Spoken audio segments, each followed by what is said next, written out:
Donc ensuite, tu fais ton état des lieux et tu vois qu'il y a cette rayure, qu'il y a, cette imperfection qui te gêne pour conduire, pour garder la comparaison.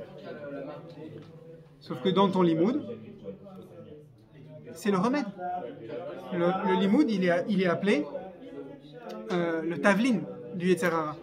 Le Yetzer Hara, c'est là où il y a des rayures, il y a des imperfections sur ta voiture qui vont te gêner pour rouler. Ton limoud, aussi simple que tu le vois, ou aussi compliqué que tu le vois, un avraire qui étudie des sougiotes compliquées de Gemara ou des halachot poussées dans Rosh Mishpat, est-ce que il peut faire un lien avec sa vie personnelle? Il n'a pas forcément le loisir de choisir des passages de limoud qui vont répondre à ses problèmes de son Yetzer Hara. Hachem y gère. Hachem y gère même ton limoud. Hachem y gère que les rayures que tu vas trouver sur ta voiture le lendemain matin, ou combien de temps ta voiture elle est bancale chaque jour, ils vont trouver réponse dans ton limoud. Une fois que tu as étudié, avec cette pureté, cette simplicité, cette tmimout comme un enfant, tu reviens, tu fais un deuxième état des lieux, et tu vois le différentiel. Tu dis, Akadosh Baruch Hu, ce matin, il y avait tant de problèmes dans tous ces domaines-là dans ma vie, surtout de manière personnelle, dans mes midotes. Après, tu peux regarder aussi, j'étais en dispute avec mon voisin et il a fait la paix avec moi. Plus c'est intime, plus c'est pertinent. Et, à la fin de la journée, quand tu as étudié, quand tu as essayé de t'approprier ton limoud, tu fais le deuxième davna, la deuxième prière, tu dis Hachem, voilà le delta, le différentiel, j'étais là et j'ai progressé, Baruch Hashem. Et de ça, qu'est-ce que tu vas faire? Mais automatiquement, tu vas kiffer. Tu vas dire Hachem, tu m'as fait progresser, je vois le progrès. Et là, comme on dit le machal de la voiture de location, clé en main. Il n'y a besoin d'expliquer à personne. Quand tu vois que tu as progressé au niveau humain, au niveau spirituel, tout ce qui était le plus intime, mais automatiquement tu es Bessimcha. Après, à toi de faire l'effort de grandir cette Simcha. Tout à l'heure, hier, j'ai eu une déception. Tout bête. Ça fait des semaines que mon épouse m'a dit on va commander une voiture, on a acheté une voiture neuve et on va acheter le porte-vélo sur la voiture. Et elle est devenue copine avec la vendeuse de la voiture. Alors elle a développé une certaine confiance. Et moi, comme je suis assez perméable émotionnellement, alors j'ai développé une confiance aussi avec le concessionnaire. Je me suis dit quand même, un vendeur. Pas bon la confiance envers un vendeur. Bon, mais c'était là, la confiance elle était là. Après des semaines de retard de livraison, le porte-vélo arrive, ou plutôt mon épouse elle la chercher au concessionnaire. Déjà, première déception. À 22h30, quand je suis lessivé, ma femme me dit demain, il faut amener les vélos sans trahir pour les enfants. Ouais. Donc, on peut pas les mettre dans le coffre. Ah, et ce matin, t'as ramené le porte-vélo du concessionnaire. Donc tu me dis qu'on est obligé de monter le porte-vélo maintenant. Oui. Mais si tu veux, mon cher mari, tu peux le monter demain matin. Demain matin, quand il y a environ 2 minutes entre la fin de la tfila et le moment où tu démarres de la voiture. Ouais, donc ça va pas le faire. Allez, on me fait le porte-vélo.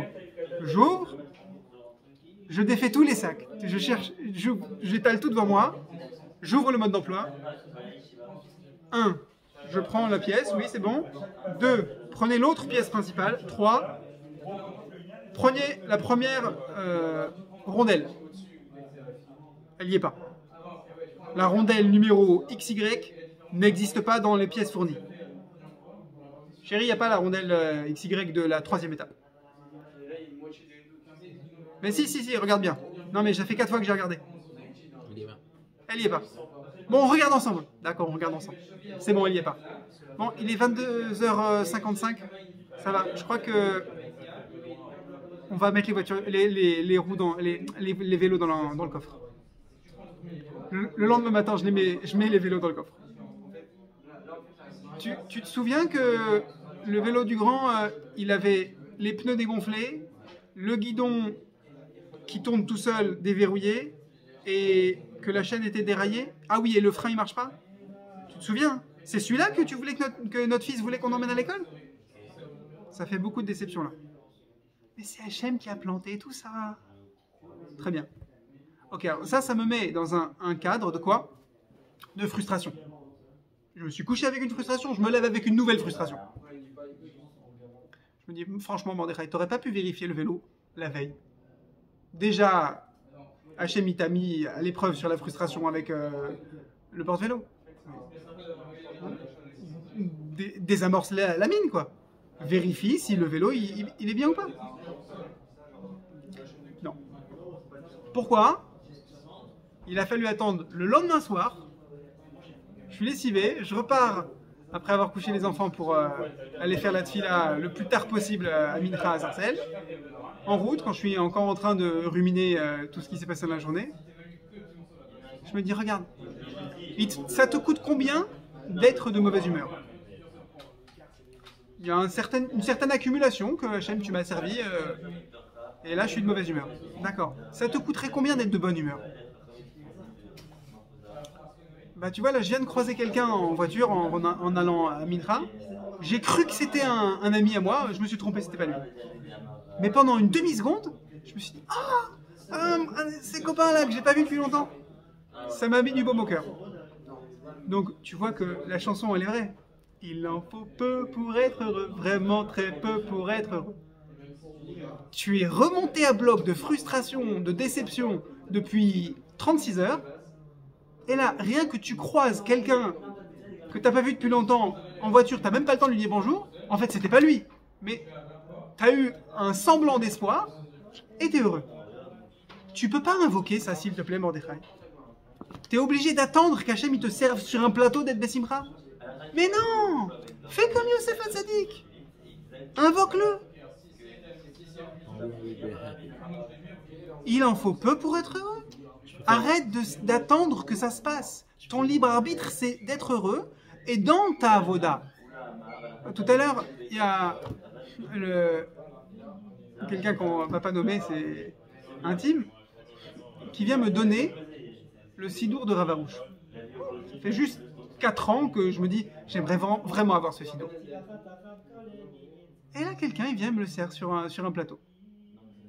Qui me console au passage que j'ai pas pris le temps d'aller voir Ravarouche dans sa tournée en France actuelle.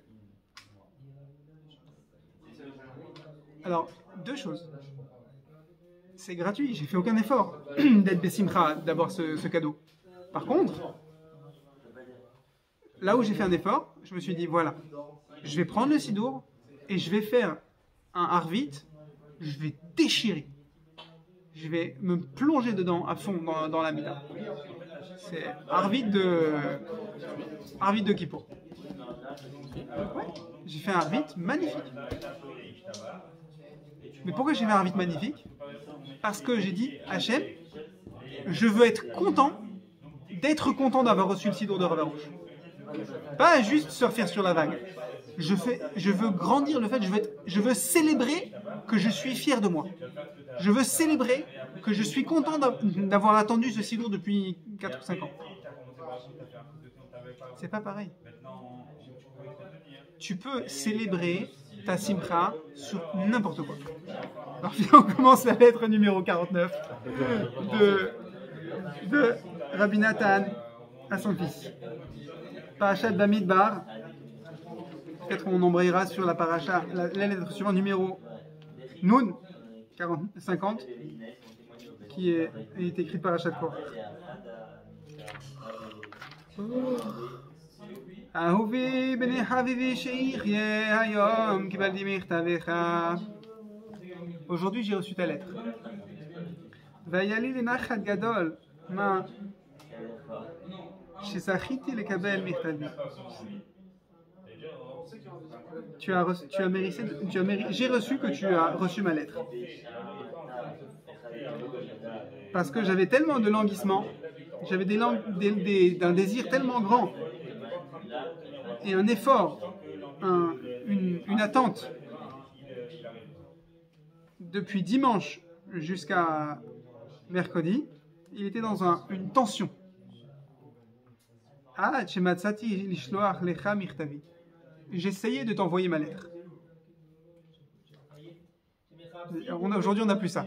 Aujourd'hui, le Yetzer Hara, Hachem, il nous a envoyé un Yetzer Hara que quand tu envoies le message WhatsApp, tu as la coche bleue de savoir que l'autre bonhomme l'a lu.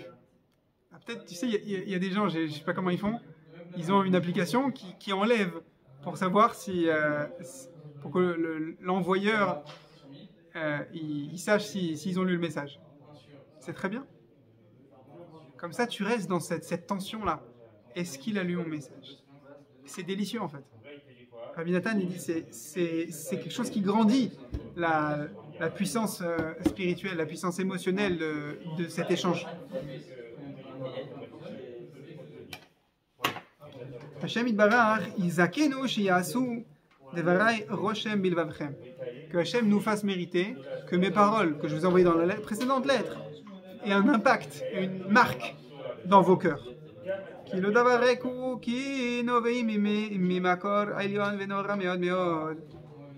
me dire, mais on l'a déjà dit la semaine dernière. Oui, Rabbi Nathan, il est très attaché à cette notion. Je vous ai partagé, je vous ai envoyé des paroles de Torah. Où est-ce on en a parlé lors d'un Shabbat passé. Quand tu as passé Shabbat chez moi, mon fils, on a parlé de Torah.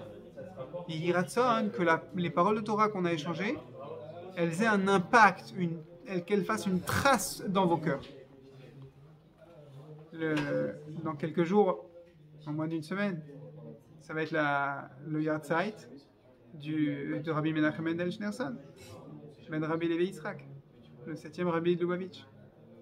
Alors, je ne dis pas qu'il a le monopole de ça, mais aujourd'hui, quand tu as un Shaliach Chabad qui fait un Dvar Torah,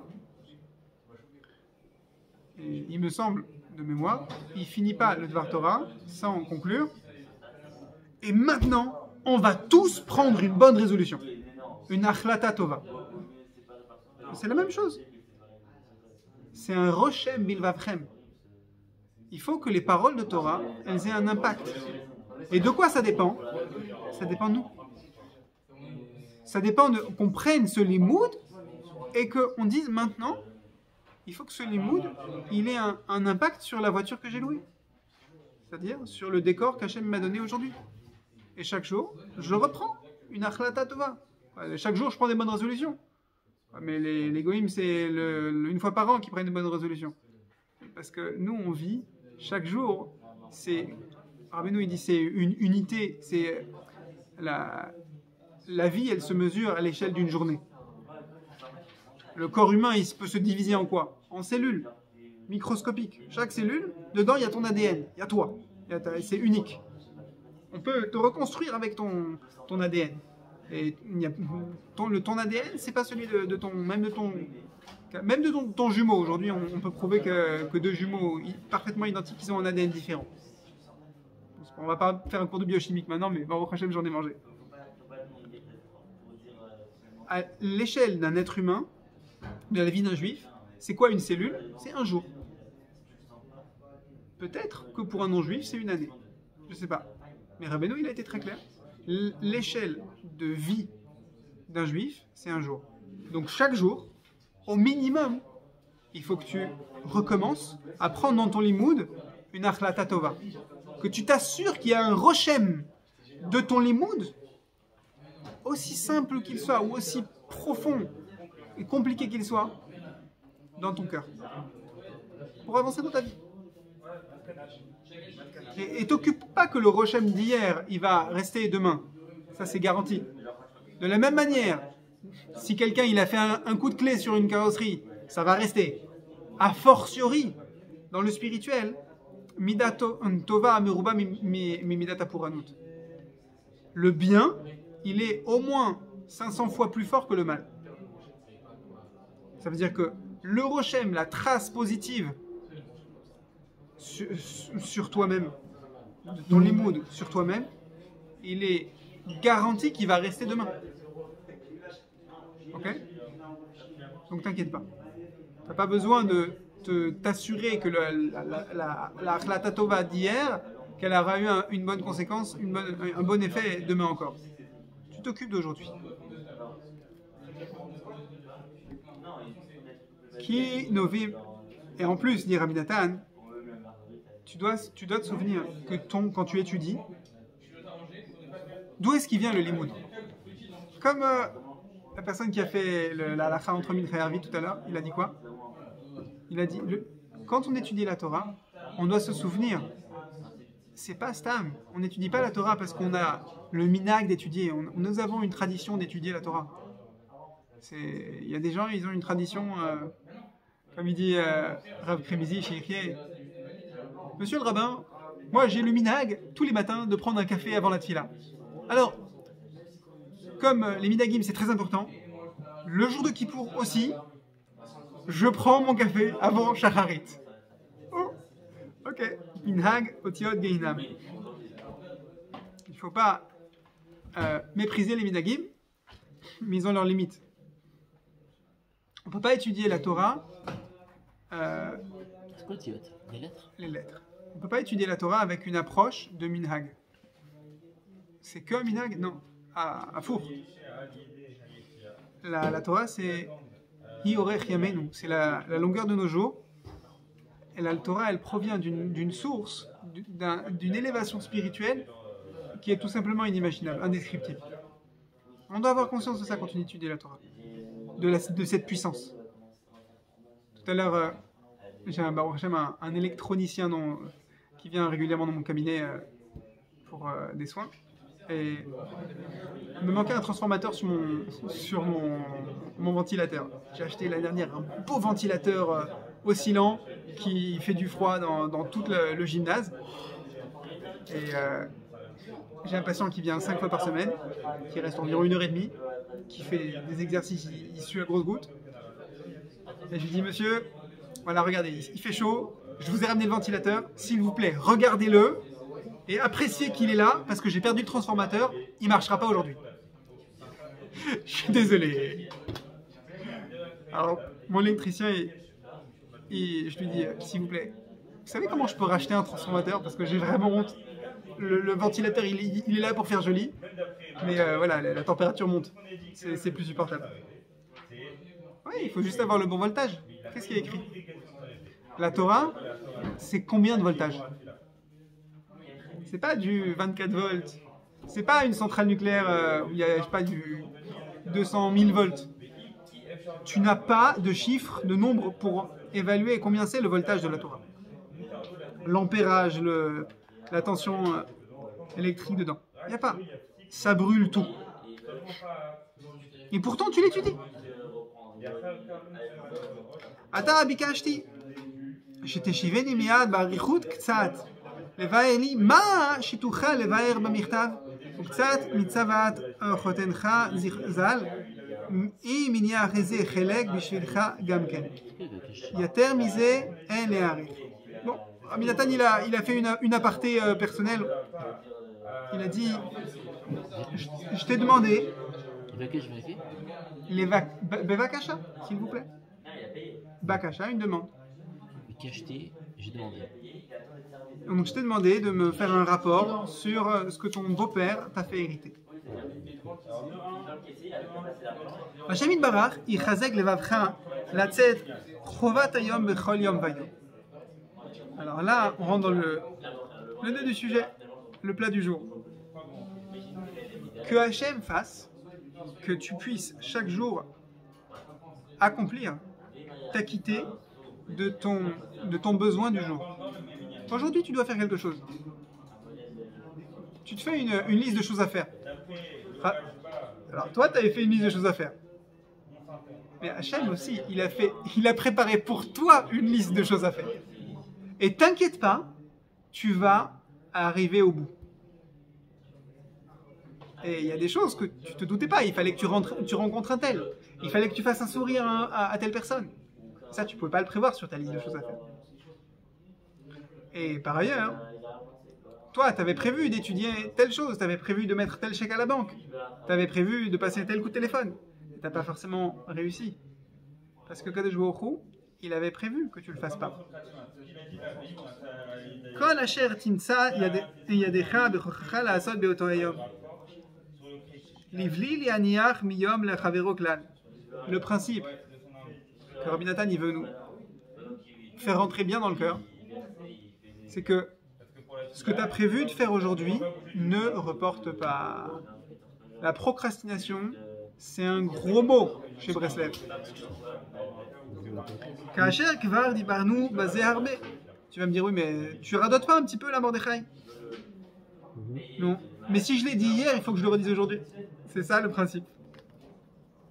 עדיין צריכים תפילה והתבודדות הרבה לזכות לישועה ורחמים רבים לקיים זאת באמת. Ok, alors comment je vais arriver à descendre toute ma liste de choses à faire aujourd'hui? Adaïn, encore. C'est parce que ça me prend beaucoup de temps d'étudier. Il faut prendre 1 heure pour refaire Hitbodedut. Oh là là, il reste plus beaucoup de temps dans la journée. Alors, je suis désolé, tu vas peut-être encore tomber de ta chaise. Le conseil de Rabbi Nathan pour finir ta liste de choses à faire, la descendre, c'est de prendre encore plus de temps pour demander à Hachem de l'aide. Mais déjà que j'ai pas de temps, où est-ce que je vais, en quoi ça va m'aider de investir, de consommer encore le peu de temps que j'ai? Tu veux que je sacrifie du temps, je prenne encore du temps pour demander de l'aide d'Hachem? D'aucuns diraient que c'est du Bitul Torah, Chas v'Shalom.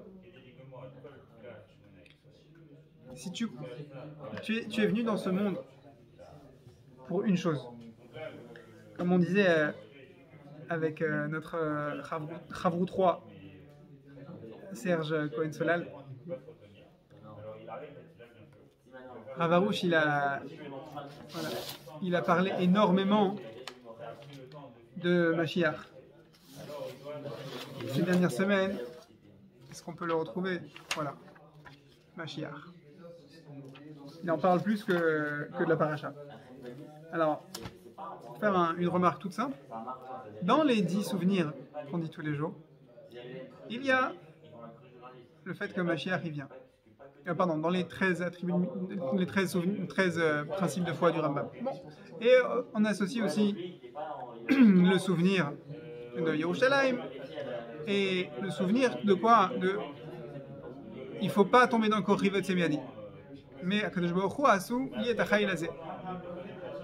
Ça veut dire quoi? Tu peux dire que les deux ils dépendent l'un de l'autre, que la venue de Mashiach, elle dépend du fait que tu vas arrêter de croire qu'il y a quelque chose dans ta main. Alors c'est là qu'il faut désamorcer, dénoncer ce mensonge. Je ne peux pas considérer que j'ai fini, que je suis arrivé à destination d'arrêter de croire que j'ai une puissance dans ma main. Je n'aurais jamais fini de m'éduquer à la Emouna, que Akadosh Baruch Hu fait tout dans ma vie et que j'ai besoin d'Hachem. J'ai toujours un petit peu, tant que je suis vivant, tant que je suis dans un corps physique, j'ai toujours un petit peu à perfectionner dans cette Emouna. Et quand Mashiach reviendra, alors le monde se remplira de Da'at et Hachem, de Emouna, et on sera, entre guillemets, Yotse, on sera accompli, on n'aura plus de travail à faire dans ce domaine-là. Si tu veux que Mashiach revienne, travaille constamment, encore plus, dans cette Emouna que j'ai besoin d'Hachem. Si tu veux finir ta liste de choses à faire aujourd'hui, travaille encore plus fort à croire que Kadosh Baruch Hu peut encore, que tu as besoin d'Hachem pour finir ta liste de choses à faire. Donc passe plus de temps à demander à Hachem. Et si tu me dis oui, mais ma liste de choses à faire c'est d'étudier la Torah. J'ai besoin d'étudier ça et ça et ça et ça. Ouais, c'est vrai. Rabbeinu il a été très exigeant sur la liste de choses à étudier tous les jours pour celui qui est capable. Sauf que la Gemara elle est très claire aussi.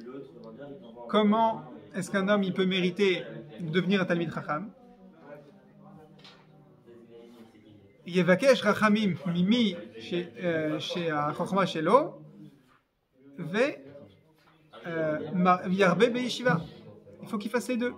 Il faut qu'il étudie et qu'il multiplie les prières auprès de celui à qui appartient la Chachma. Maintenant, je te propose de passer à la lettre Nun. On a juste commencé parce elle est en plusieurs feuillets, la lettre 49, la lettre même tête. Pourquoi? Parce que la lettre Nun, elle a été écrite lors d'une paracha de Korach, comme nous cette semaine. Donc encore une fois, là c'était un Yom Rishon, un dimanche. Encore une fois, il écrit à son fils, Ahuvi beni hetev charali alecha. Là, Rabbi Nathan grince des dents. Il taille un costard à son fils. Je suis en colère contre toi. Alacher bechol shavua yavar lo raiti ktivat yadecha klal. Tu m'as pas écrit, mon fils. Vegam, aujourd'hui, aussi, Rabbi Nathan, si on reste dans l'analogie avec WhatsApp, comment ça se passe? Quand tu regardes une conversation avec quelqu'un, il y a la date du dernier message. Il y a l'heure à laquelle les messages sont écrits. Alors pareil, la fameuse dispute entre copines. Tu m'as pas appelé. Ouais, mais toi non plus tu m'as pas appelé. Ça paraît puéril, mais Rabbi Nathan, il est très macpite sur ça. Comment ça se fait qu'un fils ne trouve pas le temps d'écrire une lettre à son père? Et maintenant qu'on a des moyens de communication plus rapides, plus faciles, on a encore plus cette accusation-obligation.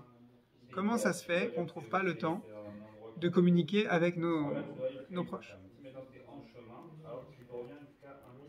Vegam mikodem lo kataftali tshuva haguna kedarkecha.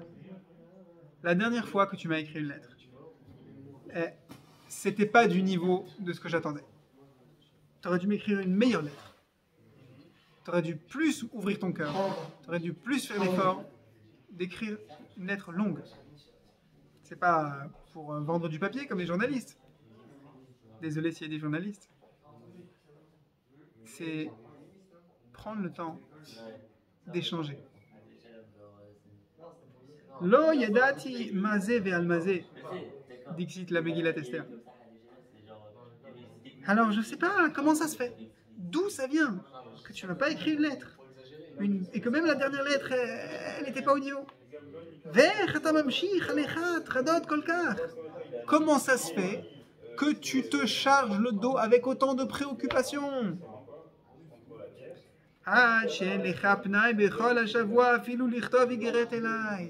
Au point que tu es tellement préoccupé, tellement tu es attiré à droite à gauche. Ok, tu as un poste à responsabilité. Le Rabbi Yitzhak, à qui il écrit cette lettre, il était cadre du bureau de poste de sa ville. Un bureau de poste à l'époque, ça gérait aussi, c'était une banque. Il gérait des prêts. Donc, sans l'outil informatique, tu t'imagines qu'il avait des responsabilités plein la tête. Et Rabbi Nathan lui dit, c'est pas une raison. Alors pour nous, qui Baruch Hashem, sommes tellement aidés, notamment par l'outil informatique, c'est encore moins une raison qu'on n'ait pas le temps, qu'on ne trouve pas le temps. Vous comprenez, qu'on ne prenne pas le temps. C'est ça le libre arbitre. Prendre le temps. Prendre le temps de parler à Hachem. Prendre le temps de parler, communiquer, envoyer un message à nos proches. On a 3 proches.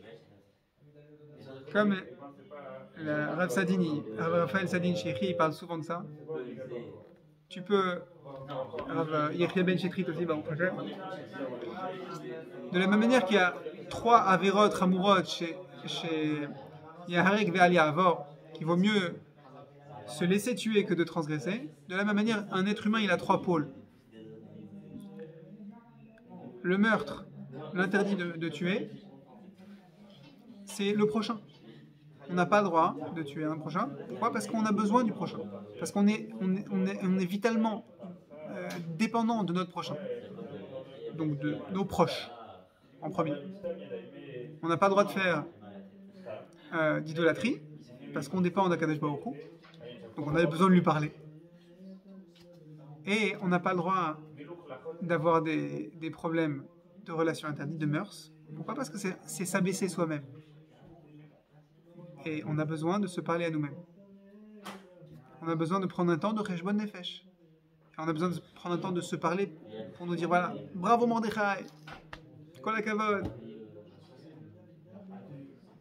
Ces 3 temps-là, c'est vital. Si tu ne prends pas ces 3 temps-là, Gam Me'ai Hamouli. Alors Rabbi Nathan, il dit, mes entrailles pleurent, elles se sont émues pour toi. C'est une phrase qu'on dit à Tisha B'Av dans les keynotes. Me'ai Hamour. Mes entrailles se sont émues.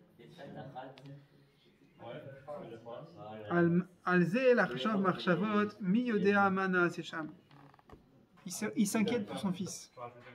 Il s'inquiète pas pour son fils. Est-ce qu'il est malade? Est-ce qu'il a de l'argent? Est-ce qu'il a des mauvaises fréquentations? Il s'inquiète pour son fils. Comment ça se fait qu'il n'a pas pris le temps de vivre, de communiquer avec Hachem, avec ses proches, dont son père, et certainement qu'il n'a pas pris le temps de communiquer avec lui-même. C'est ça qu'il lui taille le costard, il lui dit Ikar Tsahari, l'essentiel de ma peine, dit Rabbi Nathan à son fils, Shiani Mevin Mizé, c'est que je déduis, je comprends du manque de communication que tu as laissé s'installer envers moi. She'en ata shokeid mitoch atirda, que tu ne t'investis pas, que tu n'es pas assidu à cause de tes préoccupations. Mitoch atirda, tu ne t'investis pas suffisamment. Al dalte atora ve'atfila, tu ne t'investis pas dans les portes.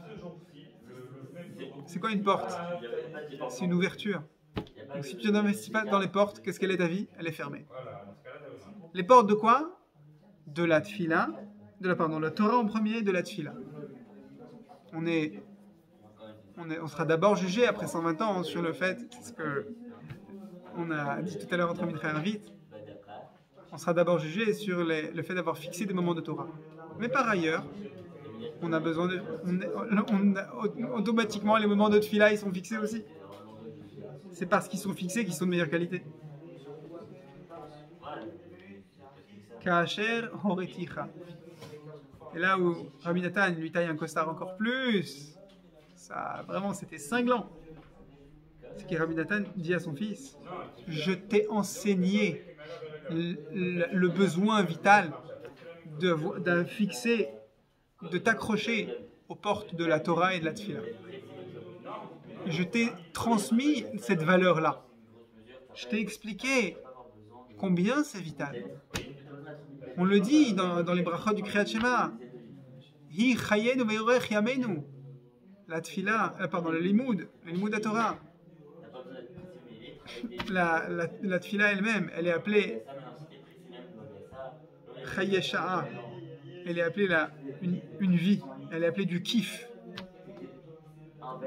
Tfila li al chayai. HaKadosh Baruch Hu, c'est le Dieu de ma vitalité. Si je prie vers lui. Ve'ad matai yeh tirdatecha kasha kolkach. Tout à l'heure, tu disais, est-ce que le décor que HaKadosh Baruch Hu plante dans ma vie, est-ce que j'ai un levier dessus? Est-ce que je peux le changer? Mais la question, c'est pas est-ce que tu peux changer le décor. La question, c'est est-ce que tu accordes une importance mesurée au décor, à ce qui t'arrive dans ta vie, à tes pensées, à tes paroles et tes actions. Oui, une importance mesurée, c'est vrai, il faut écouter ce que notre famille nous dit, il faut être à l'heure au travail. Mais d'un autre côté, est-ce que tu gardes une place pour ton monde intérieur? Et si tu n'as pas le bon rapport de valeur, le bon poids de mesure, tu te laisses manger par le décor, alors tu disparais dans le décor. Sur ça, tu as un libre arbitre. Sur ça, c'est grave. Sur ça, on peut rater notre vie. On ne va pas re-rentrer dans toute la souga que Bon, on a déjà fait de nombreuses fois, mais on va dire le mot-clé. Dans l'Ikouté Halachot, les lois sur le lait et la viande, Rabbi Nathan, il donne une clé de compréhension sur le libre arbitre et il explique pourquoi on n'a jamais, c'est toujours hors sujet, c'est toujours impertinent de pleurer, d'avoir des regrets sur le passé et de s'inquiéter du futur. Un jour, Bezrat Hashem, on pourra faire se l'écouter la chôte dans les mots, dans ce chiot. Mais le libre arbitre, l'enjeu de la vie, qui s'appelle réussir sa vie, c'est savoir donner une place minimale, et si on peut un peu plus, encore plus, à notre monde intérieur. C'est-à-dire prier, mon monde personnel entre moi et moi-même, Cheshbon Nefesh, étudier mon monde avec Akadosh Baruch Hu, mon intimité avec Hachem, et avec mes proches, parler, prendre le temps d'absorber qu'est-ce qu'ils ont à dire, échanger. Le Chazon Ish, une fois il y a quelqu'un qui l'entend dire à une personne en détresse, je vais prier pour vous, et il l'a dit avec une telle ferveur, une telle honnêteté, la personne elle a vraiment senti que le Chazon Ish, il a été touché dans son cœur. La personne sort du bureau du Chazon Ish. Le Chazon Ish ouvre son livre de Limoud et il plonge. Et tu as l'impression que les larmes qui étaient sur les yeux du Chazon Ish ont disparu en un éclair. Alors c'était pour faire semblant qu'il a dit je vais prier pour vous, je me suis touché par votre peine.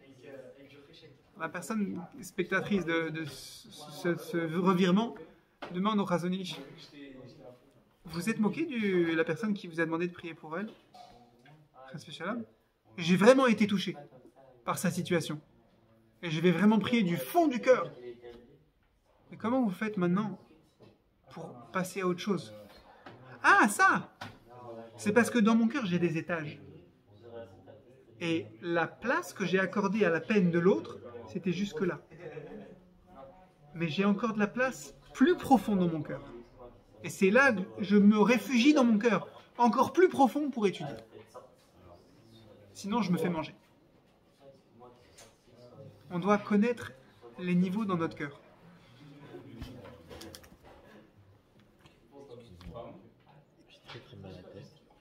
On finit la lettre Bezrat Hashem.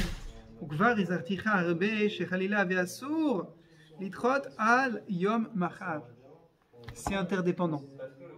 Celui qui voit qui procrastine, je ne sais pas si c'est anglais ou français ce mot, qui remet à demain, qui reporte à demain, qui dit bon, on fera ça demain, pas parce qu'il est déjà minuit, mais parce que il ne se sent pas les forces d'essayer de faire aujourd'hui.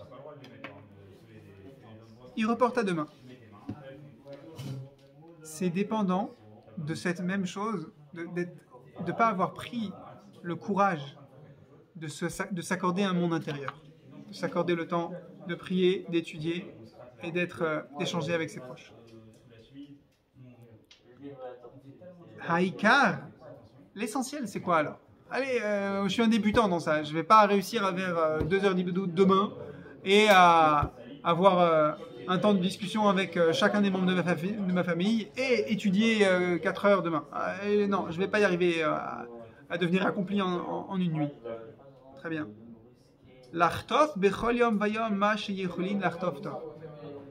Chaque jour, l'enjeu, l'essentiel, c'est de chipper, attraper au vol, de faire une reprise de volée pour être dans l'air du temps. Monsieur le footballeur. Monsieur le commentateur. Tov. Tu fais une reprise de volée de ce que tu peux attraper. Une demi-volée. Même une demi-volée. Il n'y a pas un seul ballon dans ta vie. Baruch Hashem. Il y en a des tonnes de perches qu'Hachem nous tend. Et tu la célèbres, ta perche que tu as attrapée. Kvar, Dibarti. C'est comme un... Si on peut prendre un exemple très très trivial. C'est comme une partie de baby-foot. T'as déjà fait une partie de baby-foot avec 2 balles en liège? Oui, forcément pas. Voilà. Je suis nul au baby-foot. Je n'ai jamais été bon. Le regard d'un Breslever sur la Avodat Hashem, c'est que Akadosh Baruch Hu, il t'envoie des balles de baby-foot autant qu'il tombait de manne du ciel. Il y a plus de balles de baby-foot que tu ne pourrais en attraper en 1000 ans. Et elles tombent tous les jours. Attrape quelque chose. Donc, tu vas marquer un but, c'est évident. Attrape, vas-y, tire. Ukvar dibarti imecha vekatafti lecha arbe arbe bazé. Et je t'ai déjà écrit beaucoup sur ce sujet. Et on a besoin de ressasser. Ven lo yacholta lachtov sha'a lichtov li. Pardon, ver. Et comment c'est possible que tu n'aies pas le temps, au cours d'une semaine, de m'écrire une lettre convenable? Kaet tiré les hashiveni miyad. Alors Rabbi Nathan, il nous donne une prescription médicale à nous tous qui avons du mal à prendre du temps pour nous construire un monde intérieur. C'est quoi le mode d'emploi? C'est tout simple. Tout de suite, accorde-toi le temps. Accorde-toi le temps de faire Idoué des doutes, de faire une amida correcte, comme tu voudrais toi. C'est quoi une amida correcte? C'est simple. Quand tu as fini de dire à Hachem tout ce que tu avais à dire, c'est que tu as fini ta amida. Si tu t'es retenu de dire des choses dans ta amida, c'est que tu n'as pas fini ta amida.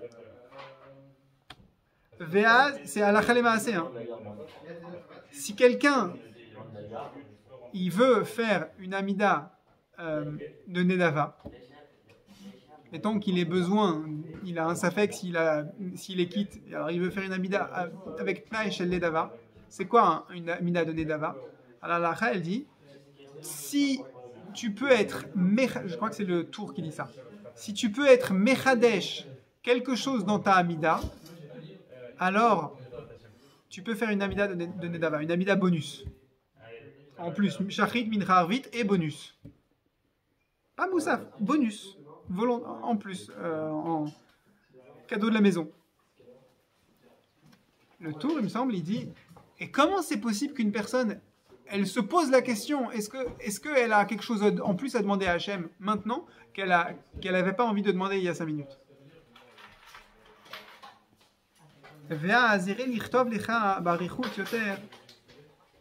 Et tu vas faire attention de m'écrire tout de suite dès que tu reçois ma lettre. Tu vas prendre le temps et tu vas m'écrire une lettre plus longue. Bezrat Hashem Itbarach. Pas besoin de s'allonger dans cette lettre parce que, dit Rabbi Nathan, l'heure de Shacharit est arrivée. Tu vas me dire, oui, c'est facile, Rabbi Nathan, il dormait pas beaucoup. Rabbi Nathan, il savait prendre du temps et c'est pour ça qu'il est devenu Rabbi Nathan. Et c'est quoi alors le lien avec notre paracha de Korach? Alors, toute proportion gardée, on ne connaissait pas Korach, mais la leçon qu'on doit prendre de paracha de Korach, de l'erreur de Korach, c'est Mistama, que Korach, il ne s'est pas accordé autant de monde intérieur que le haut niveau que sa chorma exigeait qu'il s'accorde. Je crois que j'avais entendu de Rav Arush, c'est quoi la différence entre Korach et celui qui a eu le poste, Aaron à Cohen? La différence entre Korach et Aaron à Cohen à Gadol, c'est que Korach, il n'a pas pris assez de temps, s'il n'en a pas pris du tout, je ne sais pas, de faire son Cheshbon Nefesh. De se prendre un temps pour soi et de dire Hachem, ma vie, elle est magnifique. J'ai une rayure ici. J'ai besoin de me débrouiller avec cette rayure. Si possible de la corriger, aide-moi sans plus. Aaron à Cohen, à part qu'il y a 80 000 enfants qui sont nés suite au fait qu'il a pris le temps de faire un shalom bayit pour les autres, donc il a été perméable à son monde proches et plus éloignés, il prenait aussi le temps de faire Idbou des doutes, Cheshbon Nefesh. Il disait Hachem, je t'en supplie, aide-moi, je porte une culpabilité parce que j'ai participé au Vaudor. J'ai entraîné le Ham Israël à faire le Vaudor. C'est une culpabilité insupportable. Mais tu vas m'aider. Et je vais me lever demain et je vais être le Kohen Gadol. Je vais conduire l'usine spirituelle qui s'appelle Mishkan, qui sert à corriger la faute du Vaudor. Tu m'as mis une responsabilité énorme. Je suis responsable du Vaudor et je suis responsable du remède au Vaudor. Et tu vas m'aider, Hachem. Il prenait ce temps-là à Aaron Cohen. Tu vas me dire, mais forcément, il dormait pas beaucoup. La question, c'est pas s'il dormait ou pas beaucoup. La question, c'est est-ce qu'il a pris conscience que sa vie, elle se joue là. Et le reste de sa vie, c'est du décor. Yeratson Chiniske, qu'on mérite d'être parmi les élèves de Aaron à Cohen, et on fuit le parti de Korach Ve'adato.